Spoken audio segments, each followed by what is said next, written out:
It started with a sound so low, so deep, that most people didn't even notice. Just a faint rumble, like distant thunder buried beneath the earth. But the animals felt it. Birds took to the skies in flocks. Dogs barked wildly, cattle grew restless, and then the mountain moved.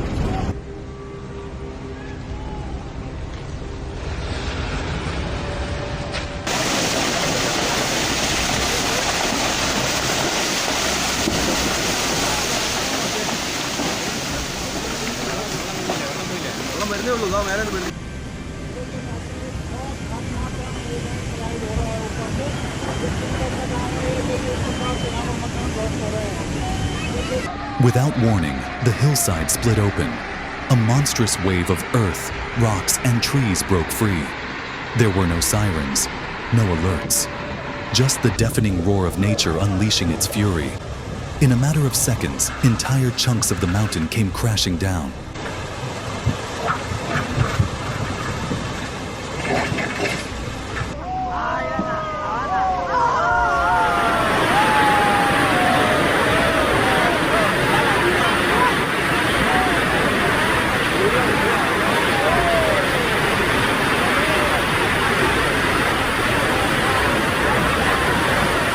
Massive boulders rolled like marbles. Mud flowed like a raging river. Trees, centuries old, were uprooted and tossed aside like matchsticks. Below, in the valley, peaceful villages were going about their daily life. Children playing, elders resting, mothers cooking, until the landslide hit. It came with terrifying speed.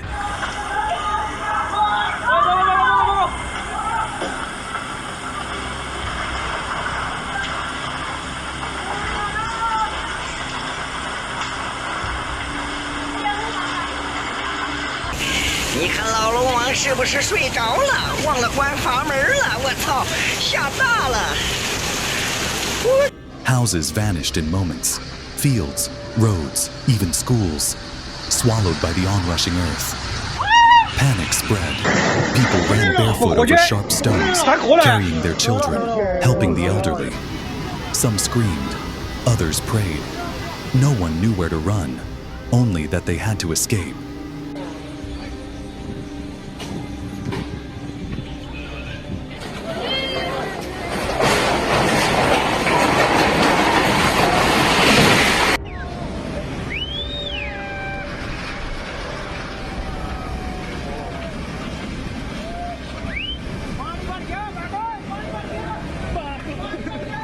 Heavy rains in the days before had already swollen rivers and weakened the land. When the landslide blocked the rivers, the water had nowhere to go.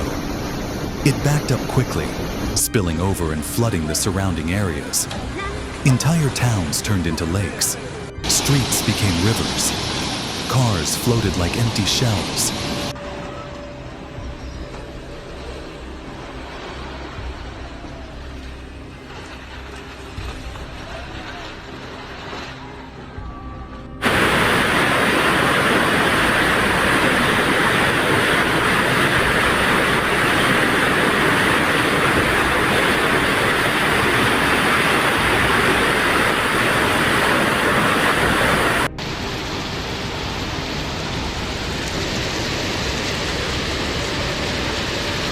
Bridges collapsed as the water raged through. Families were caught mid-routine, eating, studying, feeding animals, and suddenly found themselves fighting for their lives. Some clung to rooftops, others held onto trees. Makeshift rafts, broken doors, and bamboo poles became lifelines. Rescue teams rushed to help, but the roads were buried, the bridges gone. Helicopters hovered overhead, pulling stranded villagers to safety.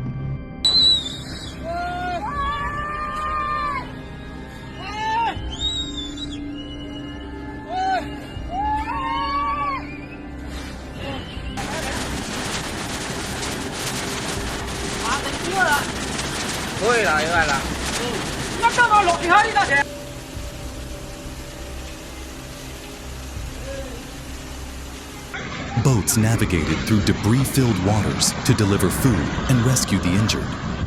Volunteers worked tirelessly, carrying stretchers, comforting survivors, and risking their lives for others.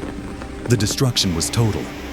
Entire communities were cut off. No electricity, no clean water, no phone signal.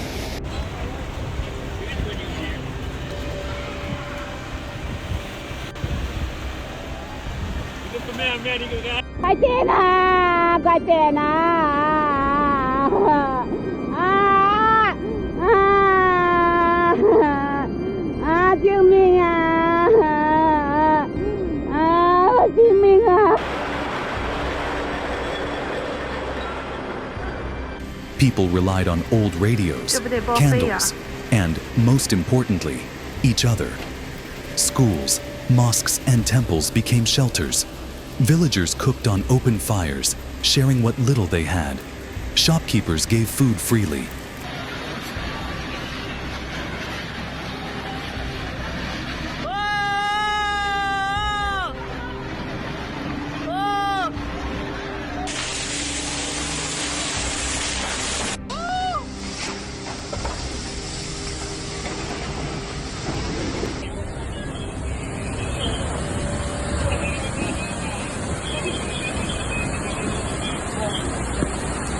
¿Tiene gente ese carro?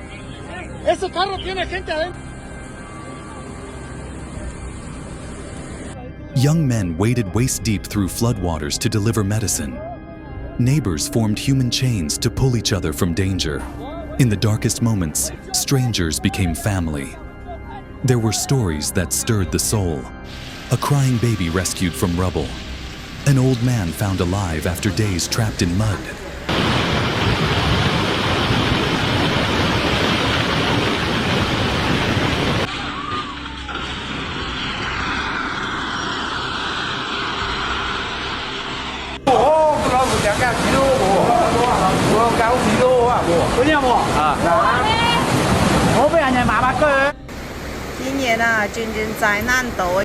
A teacher leading terrified children to higher ground, promising to keep them safe. This wasn't just a natural disaster. It was a test of faith, unity, and courage. And though the earth shook, the spirit of the people stood strong.